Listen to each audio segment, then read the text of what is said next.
251वां अध्याय। पास के निर्माण और प्रयोग की विधि तथा तलवार और लाठी को अपने पास रखने एवं शत्रु पर चलाने की उपयुक्त पद्धति का निर्देश। अग्निदेव कहते हैं, ब्राह्मण जिसके हाथ मन और दृष्टि को जीत लिया है, ऐसा लक्ष्य साधक नियत सिद्धि को पाकर युद्ध के लिए वाहन पर आरूढ़ हो। पास दशात बड़ा, गोलाकार और हाथ के लिए सुखद होना चाहिए। इसके लिए अच्छी मुंज, हरिण की तात अथवा आक के छिलकों की डोरी और तैयार करनी चाहिए। इसके सिवा अन्य सुदृढ़ पट्टसूत्र आदि वस्तुओं का भी सुंदर पास बनाया जा सकता है।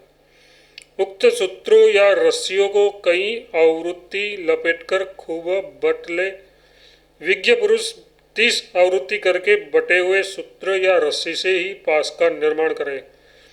शिक्षकों को पास की शिक्षा देने के लिए कक्षाओं में स्थान बनाना चाहिए। पास को बाएं हाथ में लेकर दाहिने हाथ से उधेड़े उसे कुंडलाकार बना सब और घुमाकर शत्रु के मस्तक के ऊपर फेंकना चाहिए। पहले तिनके के बड़े बने और चमड़े से मढ़े हुए पुरुष पर उसका प्रयोग करना चाहिए। तत्पश्चात उछलते कुत्ते और जोर जोर से चलते हुए मनुष्यों पर सम्यक रूप से विधिवत प्रयोग करके सफलता प्राप्त कर लेने पर ही पास का प्रयोग करें।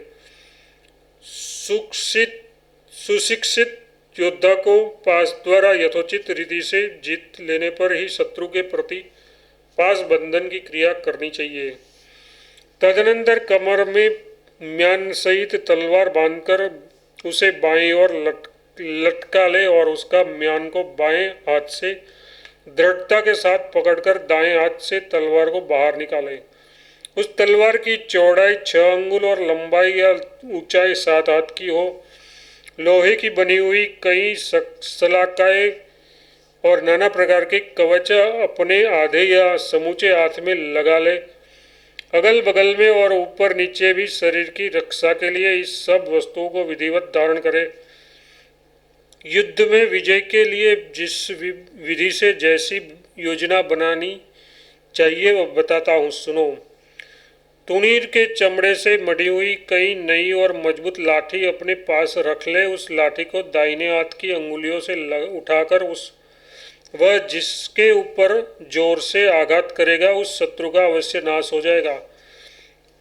इस क्रिया में सिद्धि मिलने पर वह दोनों हाथों से लाठी को शत्रु के ऊपर गिरावे। इससे अनायास ही वह उसका वध कर सकता है। इस तरह युद्ध में सिद्धि की बात बताई गई है। रणभूमि में भलीभांति संचरण के लिए अपने वाहनों से श्रम कराते रहना चाहिए। ये बात तुम्हें पहले बताई गई है। इस प्रकार आदिअग्नि महापुराण में धनुर्वेद का कथन नामक 251वां अध्याय पूरा हुआ।